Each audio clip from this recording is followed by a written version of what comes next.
Hello, good morning, जोहार। मैं पूनम और आप देख रहे हैं 24 झारखंड न्यूज। चलिए जानते हैं आज की 25 मुख्य बड़ी खबरों को। हेमंत कैबिनेट में बड़ा फैसला। झारखंड में अब इस कार्य पर लगेगा 18% जीएसटी। कुल 6 प्रस्तावों पर लगी मुहर। राज्य में उच्च शिक्षा के क्षेत्र में सराहनीय कार्य करने वाले शिक्षकों, छात्रों, प्रशासकों एवं संस्थाओं को सरकार सम्मानित करने का काम करेगी। मुख्यमंत्री हेमंत सोरेन के नेतृत्व में बुधवार 29 जनवरी को हुई कैबिनेट की बैठक में झारखंड राज्य उच्चतर शिक्षा पुरस्कार योजना सहित 6 प्रस्तावों पर मुहर लगी है। मंत्रिपरिषद की बैठक में लिए गए निर्णय की जानकारी देते हुए कैबिनेट विभाग के अपर सचिव राजीव रंजन ने कहा कि Jharkhand state higher education award scheme के तहत शिक्षा एवं साक्षरता विभाग के द्वारा कुल 9 पुरस्कारों से सम्मानित करने का काम किया जाएगा। इसके तहत छात्र वर्ग में झारखंड राज्य शोध रत्न, शिक्षक वर्ग में झारखंड राज्य शोध रत्न जैसे पुरस्कार दिए जाएंगे। कैबिनेट ने एक महत्वपूर्ण फैसला लेते हुए रांची में पदस्थापित झारखंड प्रशासनिक सेवा के तत्कालीन विशेष विनियमन पदाधिकारी मतियस विजय टोप्पो को सेवा से बर्खास्त करने का निर्णय लिया है। कैबिनेट की बैठक में जिन 6 प्रस्तावों पर मुहर लगी है, उसमें अधिकांश प्रस्ताव झारखंड हाईकोर्ट के आदेश पर सरकार ने फैसला लिया है। कैबिनेट ने न्यायाधीश पर सेवानिवृत्त राजकुमार राम की सेवा संपुष्ट करते हुए अनुमान्य वित्तीय लाभ दिए जाने का निर्णय लिया है। इसी तरह विजय कुमार ठाकुर बनाम झारखंड राज्य एवं अन्य के मामले में विजय कुमार ठाकुर सेवानिवृत्त 30 अप्रैल 2024 को वरीय अनुदेशक रूप से नियुक्त करते हुए पेंशन आदि लाभों की स्वीकृति दी गई। कैबिनेट ने नगर विकास एवं आवास विभाग से निर्माण कार्य श्रेणी की goods and service tax GST दर में वृद्धि 12% के स्थान पर 18% करने का निर्णय लिया है। यह नगर विकास एवं आवास विभाग कार्य संविदाओं में संबंधित भुगतान हेतु प्रक्रिया निर्धारण के संबंध में लागू होगा। कैबिनेट विभाग के अपर सचिव ने कहा कि इस प्रकार का पथ निर्माण विभाग में पूर्व में संकल्प निर्गत है। इसी आधार पर नगर विकास विभाग का भी किया गया है। झारखंड में ठंड से लोगों को मिलेगी राहत। जानिए कैसा रहेगा अगले 3 दिन का तापमान। झारखंड में हाड़ कंपाने वाली ठंड के बीच मौसम केंद्र रांची ने थोड़ी राहत वाली खबर दी है। अगले कुछ दिनों में लोगों को ठंड से राहत मिल सकती है। तापमान में 3 से 4 डिग्री सेल्सियस की बढ़ोतरी हो सकती है। जनवरी के 30 से 31 को झारखंड में दिन की शुरुआत हल्के से मध्यम दर्जे की कोहरे से होगी। दिन चढ़ने के साथ ही आसमान में आंशिक बादल छाने की संभावना है। वहीं 1 फरवरी से 4 फरवरी के बीच कैसा रहेगा झारखंड में मौसम का मिजाज। सुबह की शुरुआत कोहरे और धुंध से होगी, उसके बाद आसमान साफ हो जाएगा। इस दिन राज्य के उत्तर क्षेत्र में पड़ने वाले जिलों में आंशिक बादल देखे जा सकते हैं। 2 फरवरी को सुबह की शुरुआत कोहरे और धुंध से होगी, उसके बाद आसमान साफ हो जाएगा। 3 और 4 फरवरी को भी दिन की शुरुआत कोहरे से होगी, तत्पश्चात आसमान साफ रहने की संभावना है। 30 जनवरी को रांची और आसपास का तापमान 13 से 28 डिग्री सेल्सियस के बीच रहने की संभावना व्यक्त की गई है। भूल से भी न करें। अबुआ आवास योजना के लिए आवेदन करते समय ये गलतियां, नहीं तो होगा पछतावा। हेमंत सोरेन सरकार ने हर लोगों को पक्का मकान देने के उद्देश्य से अबुआ आवास योजना की शुरुआत की है। इस योजना के लाभुकों को सरकार 2 लाख रुपए की राशि 4 किस्त में देती है। सरकार के महत्वाकांक्षी स्कीम का लाभ लेने के उद्देश्य से लाखों लोग आवेदन करते हैं, लेकिन कुछ लोगों के ही आवेदन की स्वीकृति हो पाती है। वहीं कई लोगों का आवेदन इस वजह स्वीकार नहीं हो पाता है कि वे फॉर्म भरते समय कई गलतियां कर बैठते हैं, तो कई लोग कोई जरूरी दस्तावेज सबमिट नहीं कर पाते हैं। बहुत लोग ऐसे भी हैं जिन्हें आवेदन करने का प्रोसेस नहीं पाता है। आज हम आपको ऐसे कुछ सामान्य गलतियों के बारे में बताएंगे जिनके कारण आपको अबुआ आवास का पैसा नहीं मिल पाता है। इसे लेकर सरकार के स्तर से भी कई बार अपडेट भी दिया जा चुका है। अक्सर लोग अबुआ आवास योजना के लिए आवेदन करते समय कई सारी गलतियां कर देते हैं, जिसके कारण उनके आवेदन को खारिज कर दिया जाता है। इनमें सबसे सामान्य गलती IFSC या गलत बैंक खाता का नंबर दर्ज करना है, जिसके कारण भी कई आपका आवेदन रिजेक्ट हो जाता है। इसके अलावा अगर आपका आधार कार्ड बैंक खाते से अटैच न हो तो भी आपका आवेदन रद्द हो जाता है। कई लोग अपने आधार कार्ड के मुताबिक अपनी जानकारी दर्ज नहीं कराते हैं, जिस कारण भी फॉर्म स्वीकृत नहीं हो पाता है। मनीया सम्मान योजना की राशि के लिए 95 बार एक ही बैंक खाता के जरिए अलग अलग नाम से किया गया आवेदन। मुख्यमंत्री मनीया सम्मान योजना के भौतिक सत्यापन में एक चौंकाने वाला मामला सामने आया है। उपायुक्त मती विजया जाधव के निर्देश पर सामाजिक सुरक्षा विभाग द्वारा योजना के लाभुकों का भौतिक सत्यापन के क्रम में एक ही बैंक खाता का नंबर दर्ज कर अलग अलग नाम से अलग अलग प्रखंडों से कुल 95 बार आवेदन किया गया है, जिसमें 40 प्रखंड 40 नगर निगम क्षेत्र से कुल 67 बार एवं गोमिया प्रखंड से 28 बार आवेदन किया गया है। जांच क्रम में यह पता चला है कि इंडसइंड बैंक में ही ऐसे 73 बैंक खाता खुला है। यह सभी आवेदन पलामू जिले के डाल्टनगंज के मिदनीनगर स्थित CSC VLA सुमीत कुमार के ID से किया गया है। सत्यापन क्रम में यह स्पष्ट हुआ है कि बैंक खाता धारक का नाम यूसुफ है। पता पतागोड़ा, बड़ा खांती, उत्तर दिनाजपुर, राज्य पश्चिम बंगाल है। इस खाता का इस्तेमाल कुल 95 बार अलग अलग नाम से योजना का लाभ लेने के लिए आवेदन किया गया है। इस दौरान दर्ज राशन कार्ड का संख्या भी फर्जी अंकित है।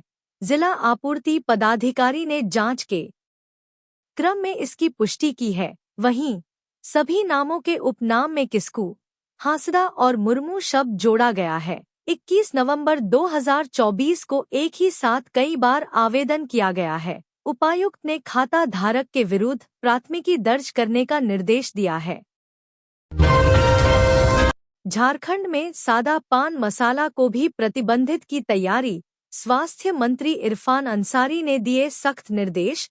राष्ट्रीय स्वास्थ्य मिशन के तहत बुधवार को स्वास्थ्य मुख्यालय नामकुम में राज्य स्तरीय ओरिएंटेशन कार्यक्रम आयोजित किया गया। इसमें झारखंड के स्वास्थ्य मंत्री डॉक्टर इरफान अंसारी ने भी भाग लिया। स्वास्थ्य विभाग के अधिकारियों के साथ हुई स्वास्थ्य मंत्री की बैठक में PCPNDT एक्ट, टीबी मुक्त झारखंड सहित कई महत्वपूर्ण विषयों पर चर्चा हुई। कार्यक्रम के दौरान राज्य में गुटखा और नशीली दवाओं के बढ़ते प्रचलन पर चिंता जताते हुए डॉक्टर इरफान अंसारी ने कहा कि राज्य की जनता के स्वास्थ्य से खिलवाड़ करने वालों पर सख्त कार्रवाई सुनिश्चित किया जाए। बैठक के दौरान स्वास्थ्य मंत्री ने 2 टूक शब्दों में कहा कि झारखंड में सादा पान मसाला भी प्रतिबंधित किया जाएगा, क्योंकि इसके नाम पर दुकानों में खुलेआम गुटखा बेचा जा रहा है। स्वास्थ्य मंत्री ने स्पष्ट किया कि गुटखा और तंबाकू उत्पादों के सेवन से झारखंड के युवा शारीरिक और मानसिक रूप से कमजोर हो रहे हैं, जिससे वे गलत राह पर जा रहे हैं। उन्होंने कहा, हमारी सरकार किसी भी सूरत में यह बर्दाश्त नहीं करेगी कि राज्य का युवा नशे की गिरफ्त में जाए। स्वास्थ्य मंत्री डॉक्टर इरफान अंसारी ने बैठक के दौरान अधिकारियों को निर्देश दिया कि दवा दुकानों की तत्काल जांच शुरू की जाए, क्योंकि कई मेडिकल स्टोर्स में नशीले सिरप और स्टेरॉयड धड़ल्ले से बेचे जा रहे हैं, जो युवाओं को नशे की ओर धकेल रहे हैं। मंत्री ने सभी सिविल सर्जनों और ड्रग इंस्पेक्टरों को सख्त चेतावनी देते हुए कहा कि अगर उनके क्षेत्र में प्रतिबंधित नशीले पदार्थों की बिक्री होती पाई गई तो वे स्वयं भी कार्रवाई के दायरे में आएंगे। महाकुंभ में मची भगदड़ में झारखंड की महिला लापता, परिवार के साथ शाही स्नान करने गई थी प्रयागराज। उत्तर प्रदेश के प्रयागराज महाकुंभ 2025 में शाही स्नान के दौरान मची भगदड़ में झारखंड के पूर्वी सिंहभूम जिले के पोटका थाना क्षेत्र के हाता की एक महिला लापता हो गई है। उसके बारे में अब तक किसी तरह की जानकारी नहीं मिल पाई है। लापता महिला का नाम गीता देवी है। उसकी उम्र लगभग 50 वर्ष है। वह अपनी सास रुक्मिणी सिंह, पति चैतन्य हेम्ब्रम एवं पुत्र हरनाम हेम्ब्रम के साथ 27 जनवरी को प्रयागराज के लिए निकली थी। भगदड़ में रांची की अंजू मिश्रा भी लापता हो गई है। परिजनों ने जानकारी मिलने पर सूचना देने का आग्रह किया गया है। शाही स्नान के लिए सभी लोग मंगलवार रात को संगम तट पर गए थे। इसी बीच संगम नोज में मची भगदड़ से सभी बिछड़ गए। मंगलवार को काफी खोजबीन के बाद सास रुक्मिणी सिंह, चैतन हेम्ब्रम एवं हरनाम हेम्ब्रम मिल गए, लेकिन गीता देवी के बारे में किसी तरह की जानकारी नहीं मिल पाई है। इससे सभी लोग परेशान हैं। हाता स्थित घर में वर्तमान में बड़ा पुत्र दीपक हेम्ब्रम एवं उसकी पत्नी है। गीता देवी के बारे में किसी तरह की जानकारी मिलने पर दीपक हेम्ब्रम ने जानकारी देने की अपील की है। युवाओं और रोजगार पर राज्य सरकार का विशेष ध्यान। 21,54,000 विद्यार्थियों को दिया गया स्कॉलरशिप। झारखंड सरकार ने युवाओं और रोजगार को प्राथमिकता देते हुए कई योजनाओं पर जोर दिया है। मुख्यमंत्री हेमंत सोरेन ने बजट पूर्व संगोष्ठी में भी रोजगार सृजन को मुख्य लक्ष्य बताया है। सरकार ने वित्तीय वर्ष 2023-24 में 36 लाख विद्यार्थियों को छात्रवृत्ति दी, जिस पर 1,415 करोड़ रुपए खर्च किए गए। इस वर्ष 2024-25 में अब तक 21,54,000 विद्यार्थियों को 442 करोड़ की छात्रवृत्ति दी जा चुकी है। राज्य सरकार ने अब तक 4,71,000 विद्यार्थियों को साइकिल वितरित की। यह वितरण वित्तीय वर्ष 2023-24 और 2024-25 के बीच किया गया। योजना के तहत कक्षा 8 के विद्यार्थियों को साइकिल दी जा रही है। साथ ही युवाओं को रोजगार से जोड़ने के लिए मुख्यमंत्री रोजगार सृजन योजना के तहत 7,625 आवेदन स्वीकृत किए गए। अब तक 438 करोड़ रुपए ऋण वितरित किया जा चुका है। वहीं मुख्यमंत्री सारथी योजना के तहत 4,84,000 युवाओं को प्रशिक्षण दिया गया, जिसके बाद 2,14,000 प्रशिक्षित युवाओं को जॉब ऑफर मिले। मनरेगा योजना के तहत 714 लाख मानव दिवस का सृजन किया गया, जिस पर 2,430 करोड़ रुपए खर्च हुए। इस योजना में महिलाओं की भागीदारी 48% रही।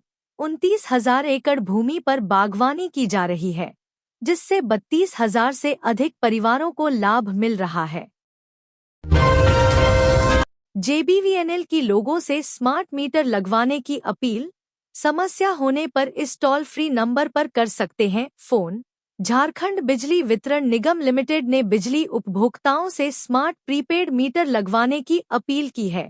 जेबीवीएनएल ने कहा कि जिन उपभोक्ताओं को स्मार्ट मीटर इंस्टॉल कराना है, वे अपने क्षेत्रीय कार्यालय से संपर्क कर सकते हैं या टोल फ्री नंबर 1912 पर कॉल कर सकते हैं। कहा कि जिन उपभोक्ताओं का मोबाइल नंबर उनके बिजली कनेक्शन से नहीं जुड़ा है, वे जेबीवीएनएल के टोल फ्री नंबर या क्षेत्रीय कार्यालय के माध्यम से नंबर अपडेट कर सकते हैं। मोबाइल नंबर अपडेट होने के बाद उपभोक्ताओं को उनके बिजली बिल व्हाट्सएप पर भेजे जाएंगे। इसके अलावा उपभोक्ता व्हाट्सएप के जरिए भी अपना बिजली बिल डाउनलोड कर सकते हैं। राज्य में बन रहे 19 कोल्ड स्टोरेज का काम समय पर हो पूरा। शिल्पी नेहा तिर्की का अफसरों को निर्देश। कृषि, पशुपालन एवं सहकारिता मंत्री शिल्पी नेहा तिर्की ने विभाग से जुड़े भवनों के निर्माण कार्य में गुणवत्ता पर जोर देने का निर्देश दिया है। नेपाल हाउस में भवन निर्माण विभाग के अधिकारियों के साथ बैठक के दौरान मंत्री शिल्पी नेहा तिर्की ने राज्य में निर्माणाधीन 19 कोल्ड स्टोरेज का कार्य समय सीमा के अंदर पूर्ण करने को कहा है। बैठक के दौरान इस बात पर जोर दिया गया कि नए भवन के निर्माण कार्य के साथ साथ पहले से बनकर तैयार भवन का भी रख रखाव जरूरी है। खासकर कृषि, पशुपालन एवं सहकारिता विभाग से जुड़े लैंप पैक्स के लिए ये निर्देश ज्यादा जरूरी है। मंत्री शिल्पी नेहा तिर्की ने कहा कि कृषि उत्पाद के स्टोरेज से जुड़े भवनों का निर्माण कार्य तय समय सीमा के अंदर होनी चाहिए। राज्य में जर्जर लैंप पैक्स के स्थान पर नए भवन का निर्माण समय की आवश्यकता है। राज्य में निर्माणाधीन 19 कोल्ड स्टोरेज के साथ साथ छोटे कोल्ड स्टोरेज की भी समीक्षा की गई। राज्य में पर्याप्त संख्या में कोल्ड स्टोरेज नहीं होने से कृषि उत्पाद, फल, सब्जी के रख रखाव में किसानों को परेशानी हो रही है। ऐसे कोल्ड स्टोरेज के निर्माण के क्रम में गुणवत्ता पर सबसे ज्यादा जोर देने का निर्देश दिया गया है। स्वास्थ्य मंत्री इरफान से मिले रिम्स के डॉक्टर्स, दिया सरस्वती पूजा का न्योता। रिम्स के चिकित्सकों ने स्वास्थ्य मंत्री डॉक्टर इरफान अंसारी से मुलाकात कर रिम्स कैंपस में सरस्वती पूजा की अनुमति दिलाने के लिए आभार जताया। इस दौरान आईएमए के संयुक्त सचिव न्यूरोसर्जन डॉक्टर विकास कुमार के नेतृत्व में रिम्स जूनियर डॉक्टर एसोसिएशन के प्रतिनिधियों ने स्वास्थ्य मंत्री को सरस्वती पूजा के अवसर पर रिम्स में आयोजित कार्यक्रम में शामिल होने का न्योता भी दिया। इस पर डॉक्टर इरफान अंसारी ने चिकित्सकों को आश्वस्त किया कि वे समय निकालकर जरूर शामिल होंगे। मुलाकात के क्रम में मंत्री ने चिकित्सकों से 24 जनवरी की देर रात बस्ती के बदमाशों द्वारा रिम्स के स्टूडेंट्स के साथ मारपीट की पूरी जानकारी ली, जिसके बाद उन्होंने मामले में गहनता से जांच कराने और दोषियों पर सख्त कार्रवाई का आश्वासन दिया। स्वास्थ्य मंत्री को जानकारी दी गई कि मारपीट में घायल ऋषभ की स्थिति में सुधार है, उसे वेंटिलेटर सपोर्ट से हटा दिया गया है। घायल छात्र का इलाज एसएसआईसीयू में जारी है। हजारीबाग में 35 लाख की शराब जब्त, एक तस्कर गिरफ्तार। हजारीबाग जिले में पुलिस को बड़ी मात्रा में नकली शराब की खेप बरामद हुई है। पुलिस ने कार्रवाई करते हुए लगभग 35 लाख रुपए की अंग्रेजी अवैध शराब जब्त की है। वहीं पुलिस ने एक आरोपी क्रिस्टोपाल हंस को गिरफ्तार किया है। एसडीपीओ अमित कुमार ने जानकारी देते हुए बताया कि पुलिस अधीक्षक अरविंद कुमार सिंह को मिली गुप्त सूचना के आधार पर कार्रवाई करते हुए ये सफलता मिली है। हजारीबाग के कटकमदाग पुलिस ने कार्रवाई करते हुए अवैध शराब तस्करी के खिलाफ छापेमारी की। अभियान के तहत हरुदाग गांव, जो कटकमदाग थाना क्षेत्र में आता है, वहां से 9,500 बोतल अवैध विदेशी शराब बरामद की गई। एसडीपीओ अमित कुमार ने जानकारी देते हुए कहा, अवैध शराब के खिलाफ हुई इस कड़ी कार्रवाई से इलाके में शराब माफियाओं में हड़कंप मच गया है। इस कार्रवाई को लेकर स्थानीय लोगों द्वारा पुलिस की इस पहल की सराहना की जा रही है। इस कार्रवाई से पुलिस प्रशासन ने भी साफ कर दिया है कि जिले में अवैध नशे के कारोबार को किसी भी हाल में बर्दाश्त नहीं किया जाएगा और आगे भी ऐसी कार्रवाई जारी रहेगी। शराब तस्कर राज, यह सरकार को राजस्व का नुकसान पहुंचा रहे थे और अवैध रूप से शराब की बिक्री कर रहे थे। इस सर्च अभियान में पुलिस निरीक्षक विनोद कुमार पेलावल थाना, पुलिस अपर निरीक्षक पंकज कुमार कटकमदाग थाना प्रभारी, पुलिस अपर निरीक्षक निशांत केरकेट्टा कटकमदाग थाना शामिल रहे।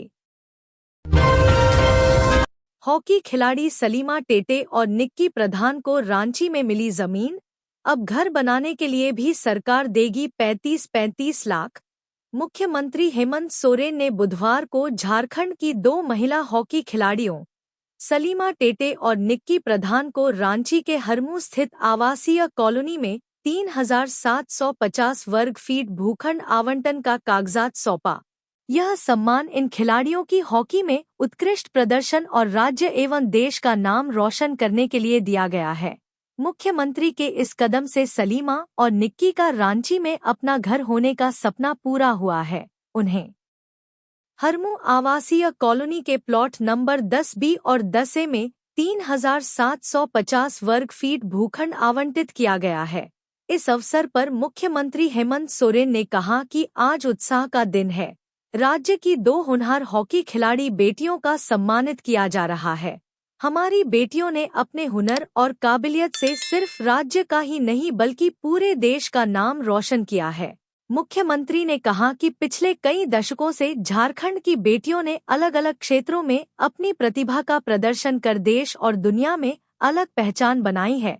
मुख्यमंत्री ने कहा कि अपने प्रदर्शन की बदौलत कई बार हमारी बेटियों ने लोगों को आश्चर्यचकित किया है कि झारखंड जैसे पिछड़े और आदिवासी बहुत क्षेत्र जहां सीमित संसाधनों में तैयारी कर इतनी बड़ी सफलता हासिल की जा सकती है। रांची डीसी ने अरगोड़ा अंचल कार्यालय का किया औचक निरीक्षण। उपायुक्त मंजुनाथ भजंत्री ने बुधवार को अरगोड़ा अंचल कार्यालय का औचक निरीक्षण किया। उपायुक्त ने कार्यालय से हाजिरी बनाकर अनुपस्थित रहने वाले बड़ा बाबू व लिपिक के 1 दिन का वेतन काटने व शो कॉज का निर्देश दिया है। बुधवार संध्या के समय औचक निरीक्षण के दौरान दोनों अनुपस्थित पाए गए। कार्यालय में उपस्थित कर्मियों की उपस्थिति पंजी व बायोमेट्रिक उपस्थिति की जांच के दौरान बड़ा बाबू अश्विनी कुमार श्रीवास्तव व लिपिक अनीता कुमारी की हाजिरी बनी हुई थी, लेकिन दोनों गायब थे। उपायुक्त ने इसे गंभीरता से लेते हुए दोनों के 1 दिन का वेतन काटने और शौकौच करने को कहा। उन्होंने कहा कि सभी कर्मचारी कार्यालय समय से आएं, बायोमेट्रिक हाजिरी बनाना सुनिश्चित करें और आवेदन स्वीकृति के पश्चात ही अवकाश पर जाएं। उपायुक्त ने अंचल अधिकारी सुमन कुमार सौरभ से दाखिल खारिज के लंबित मामलों की जानकारी ली। सीओ द्वारा बताया गया कि सूची अनुसार 10 डिसिमल तक के म्यूटेशन के मामलों का 100% वेरिफिकेशन सीआई और कर्मचारी स्तर से हो चुका है। उपायुक्त द्वारा आगामी रविवार को कैंप लगाकर वेरिफाइड मामलों के निष्पादन का निर्देश दिया गया। उन्होंने परिशोधन पोर्टल के कार्य में तेजी लाने के भी निर्देश दिए। चमरा लिंडा ने कहा, जनजातीय कलाकारों को राष्ट्रीय और अंतर्राष्ट्रीय स्तर पर पहचान दिलाने के लिए सरकार करेगी पहल। कल्याण मंत्री चमरा लिंडा ने कहा कि सरकार झारखंड की जनजातीय संस्कृति के संरक्षण और संवर्धन के लिए प्रतिबद्ध है। झारखंड की जनजातीय कला और संस्कृति को संजोने और जनजातीय स्वतंत्रता सेनानियों के गौरवशाली इतिहास को चित्रों के माध्यम से प्रदर्शित करने के उद्देश्य से ही राज्य स्तरीय जनजातीय चित्रकार शिविर का आयोजन किया जा रहा है। वह बुधवार को डॉक्टर रामदयाल मुंडा जनजातीय कल्याण शोध संस्थान परिसर मोराबादी रांची में राज्य स्तरीय जनजातीय चित्रकार शिविर का उद्घाटन कर रहे थे।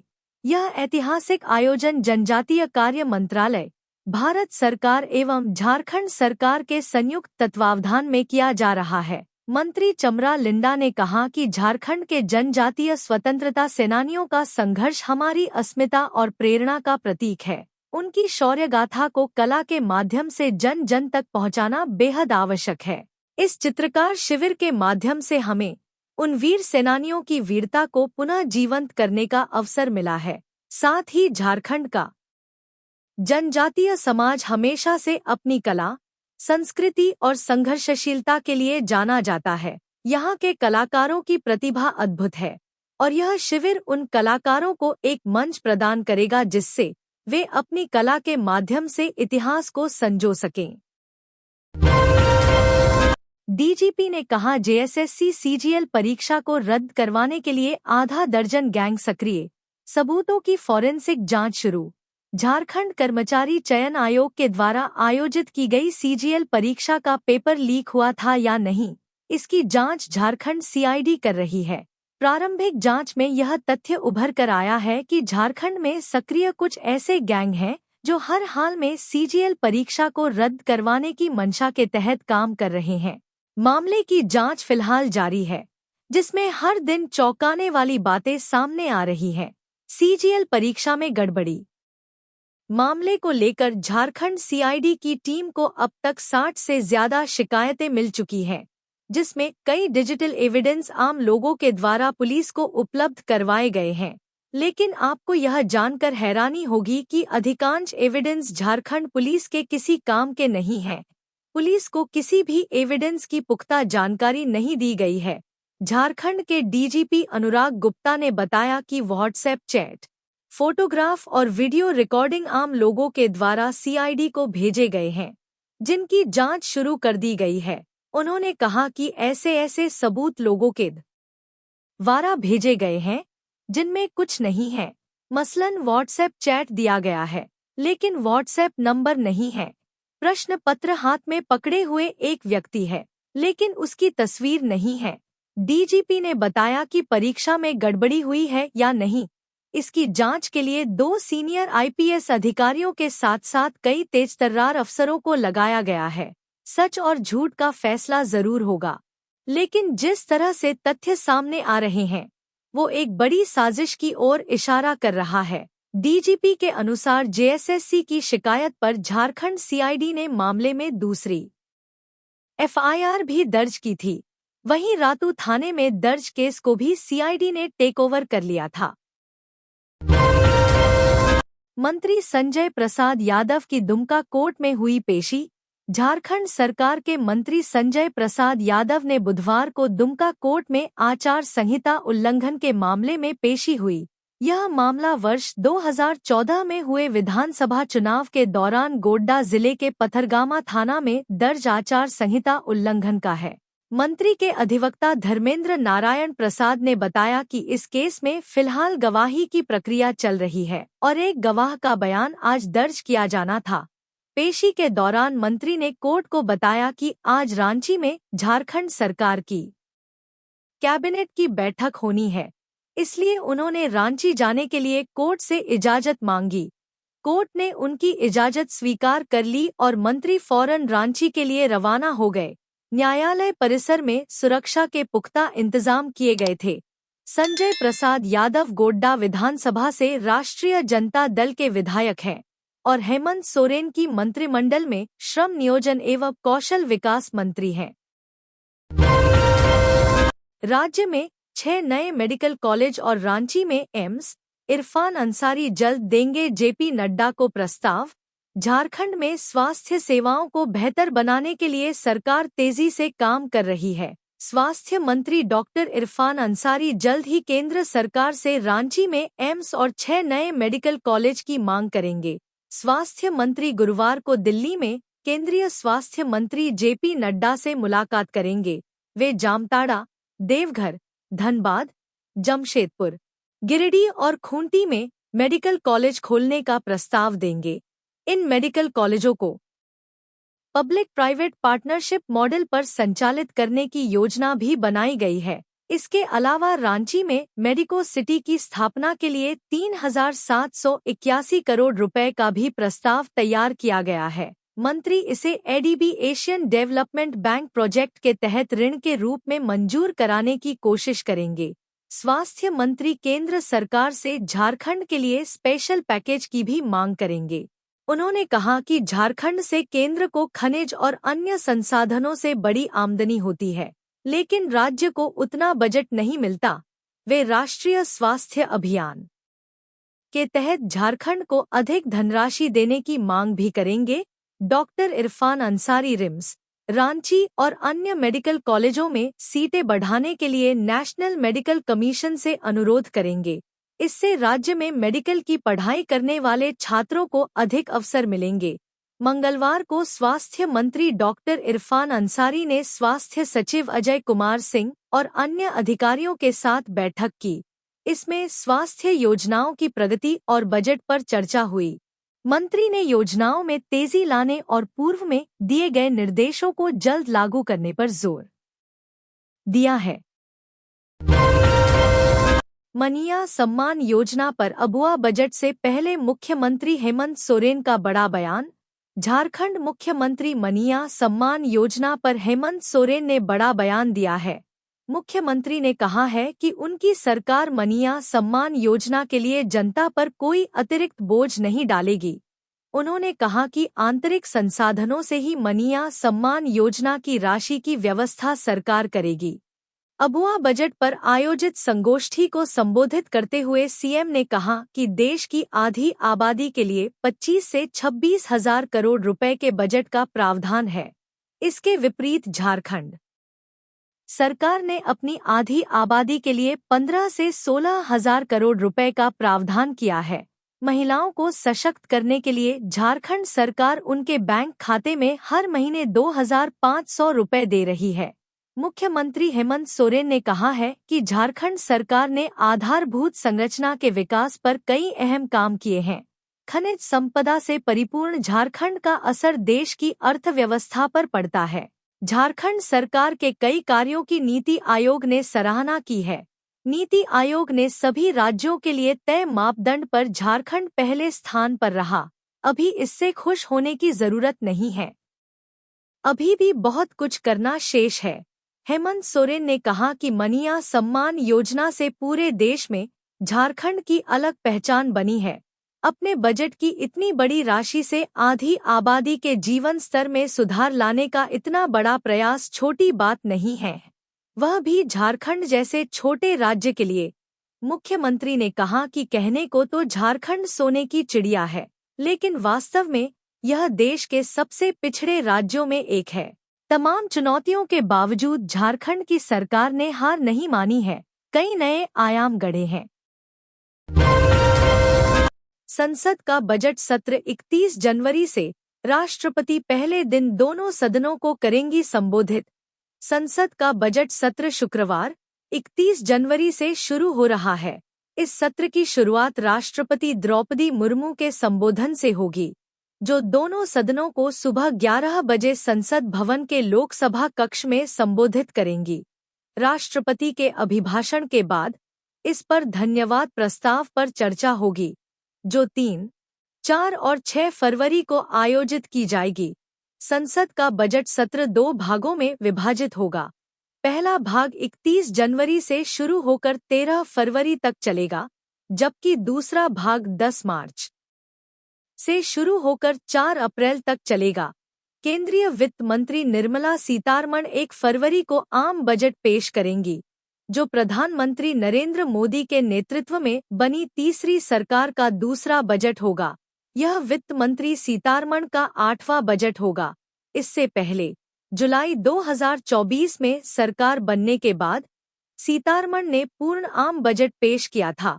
बजट सत्र शुरू होने से पहले केंद्र सरकार ने 30 जनवरी को सर्वदलीय बैठक बुलाई है। केंद्रीय संसदीय कार्य मंत्री किरेन रिजिजू ने जानकारी दी कि पिछले 2 सत्रों में संसद में काफी हंगामा हुआ था, जिससे सदन की कार्यवाही प्रभावित हुई और संसद की छवि पर नकारात्मक असर पड़ा। उन्होंने विपक्षी नेताओं से सदन की कार्यवाही सुचारू रूप से चलाने में सहयोग की अपेक्षा की है। तो ये थी आज की झारखंड की टॉप बड़ी खबरें। इसी तरह झारखंड की हर छोटी से बड़ी खबर देखने के लिए आप हमारे चैनल 24 झारखंड न्यूज़ को सब्सक्राइब कर लें। तो हमें दीजिए इजाज़त, फिर मिलते हैं अगले न्यूज़ में।